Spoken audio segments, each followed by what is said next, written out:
మీ అందరికీ తెలుసు 2 ఏళ్ల కిందట ఎన్నిక వచ్చినప్పుడు శాసనసభకు ఎన్నికలు వచ్చినప్పుడు స్టేట్ మొత్తం ఎన్నికలు వచ్చినప్పుడు రాష్ట్రమంతటనేమో హైదరాబాద్ బయట ఒక లెక్క తీర్పిచ్చిండ్రు, హైదరాబాద్లో మాత్రం ఒకటే తిరిగి తీర్పిచ్చిండ్రు.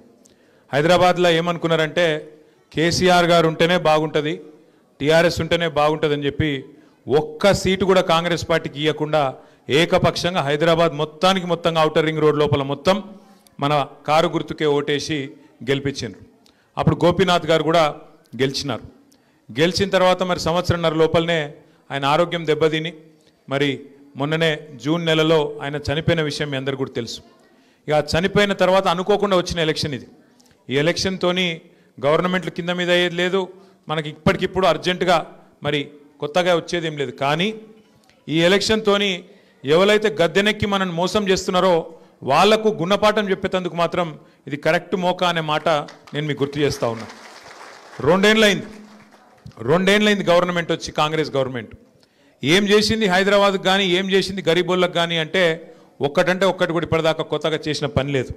ఇక మీకోసం ఈ బాకీ కార్డులు తయారు చేసినాం. ఇంటింటికి వస్తాయి ఈ బాకీ కార్డులు, జర అందరికి ఇవ్వాలి ఒక్కొక్కటి. ఇక్కడ కూడా దీనిలో ఏం రాసినామంటే కాంగ్రెస్ వాళ్ళు ఏవైతే జూట మాటలు చెప్పినరో 100 రోజుల్లోనే అందరూ రాష్ట్రంలో ఉండే 18 ఏళ్ళు నిండిన ఆడబిడ్డలందరికీ నెలకు 2500 ఇస్తాం, ముసలోళ్ళందరికీ 4000 పెన్షన్లు ఇస్తాం, లగ్గం చేసుకుంటే తులం బంగారం పెడతాం, అట్లాగే మరి ఇంకా ఎన్ని చెప్పారు ఇక రాసిన ఇక నాకే చదివేతందుకు కూడా గన్నున్నాయి. ఇక వికలాంగులకు 6000 పెన్షన్లు ఇస్తాం, షాదీ ముబారక్ తులం బంగారము, వాటితో పాటు ఇక రైతు బంధు, చదువుకున్న ఆడపిల్లలు ఉంటే వాళ్ళకి స్కూటీలు ఇస్తాం, అందుకే చదువుకున్న పిల్లలుంటే వాళ్ళకు సంవత్సరం లోపల 2 లక్షల ఉద్యోగాలు ఇస్తాం, చదువుకొని కూడా ఉద్యోగం రాకపోతే నెలకు 4000 రూపాయలు ఇస్తాం. ఇట్లా వాళ్ళ నోళ్ళకు మొక్కాలే, నోటికి ఎంత వస్తే అంత 420 హామీలు ఇచ్చి అన్ని 100 రోజులనే పూర్తి చేస్తామని చెప్పి పచ్చి జూట మాటలు చెప్పి గద్దెనెక్కింది కాంగ్రెస్ ప్రభుత్వం. మరి గద్దెనెక్కినాక 2 సంవత్సరాలలో ఏం చేసినారా కాంగ్రెస్ వాళ్ళు అంటే ఒకటి మాత్రం చేసిరు.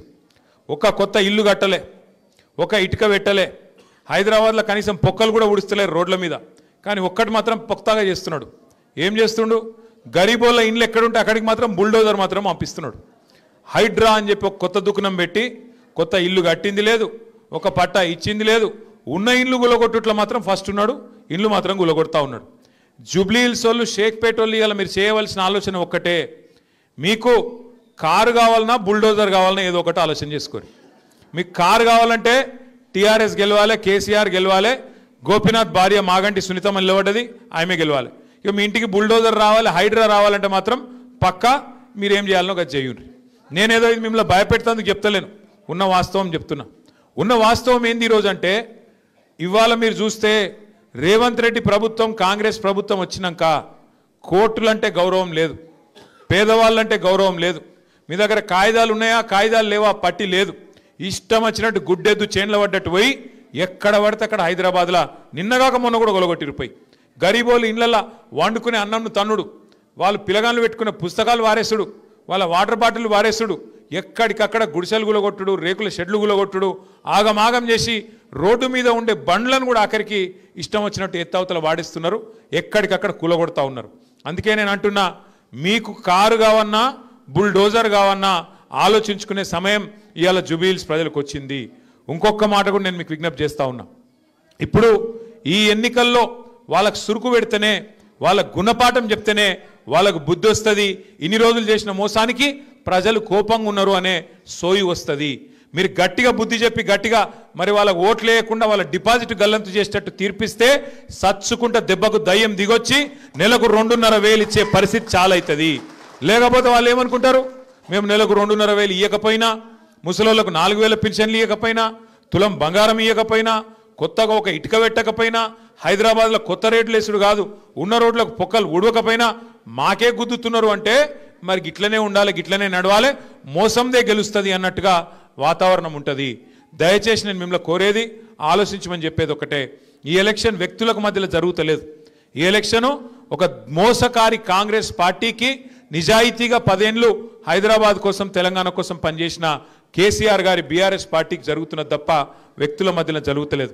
ఇంకొక మాట కూడా మీరు ఆలోచన చేయాలని చెప్పి కూడా నేను మిమ్మల్ని కోరుతా ఉన్నా.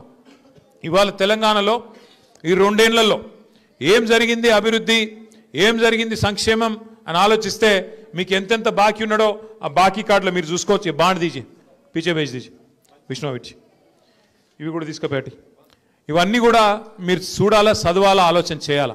దాంతోపాటు రేవంత్ రెడ్డి గారేమో అమాయకుడు కాదు. ఇప్పుడు తమ్ముడు మహేష్ ఒక మాట అన్నాడు, 42% రిజర్వేషన్ ఇస్తానని బీసీలను మోసం చేసిండు అన్నాడు.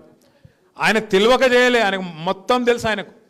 ఆయనకు మొత్తం తెలుసు, అన్నీ తెలుసు. ఆయనకేం తెలియనోడు కాదు, అమాయకుడు కాదు. ఆయన ఇచ్చే జీవో చెల్లదని తెలుసు ఆయనకు. ఎందుకంటే పార్లమెంట్లో చేసే పని అసెంబ్లీలో చేస్తే, పార్లమెంట్లో చేయాల్సిన చట్టం అసెంబ్లీలో చేస్తే అది చెల్లదని తెలుసు. జీవో ఇస్తే అది నిలబడదని తెలుసు. కోర్టుకు పోతే కోర్టు కొట్టేస్తుందని తెలుసు.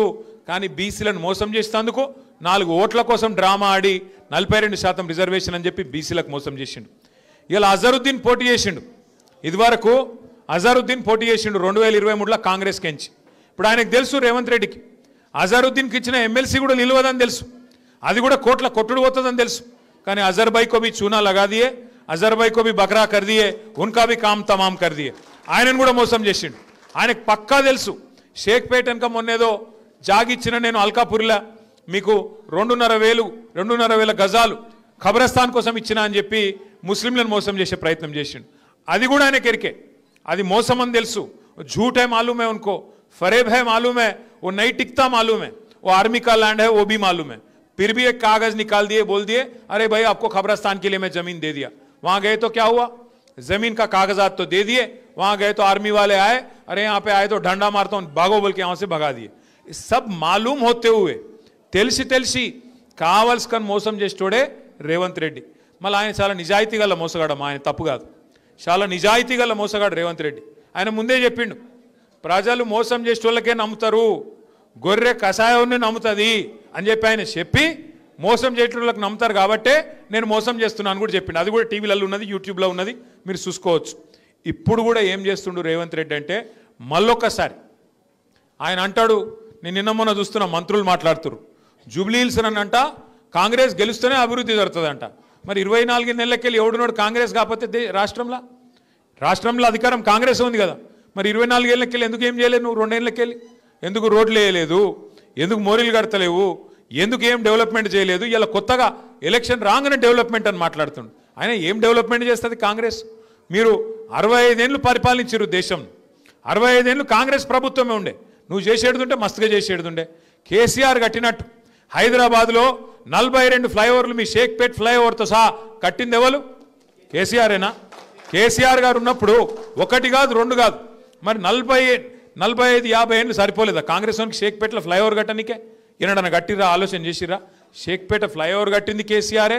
షేక్పేట్తో పాటు హైదరాబాద్ రూపురేఖలు మార్చే విధంగా 42 ఫ్లైఓవర్లు, అండర్ పాస్లు, బ్రిడ్జులు ఇవన్నీ కట్టింది కేసీఆరే. ఒక ఫ్లైఓవర్లు కట్టుడే కాదు, గరీబోళ్ళకు మేలు చేసిండు కేసీఆర్.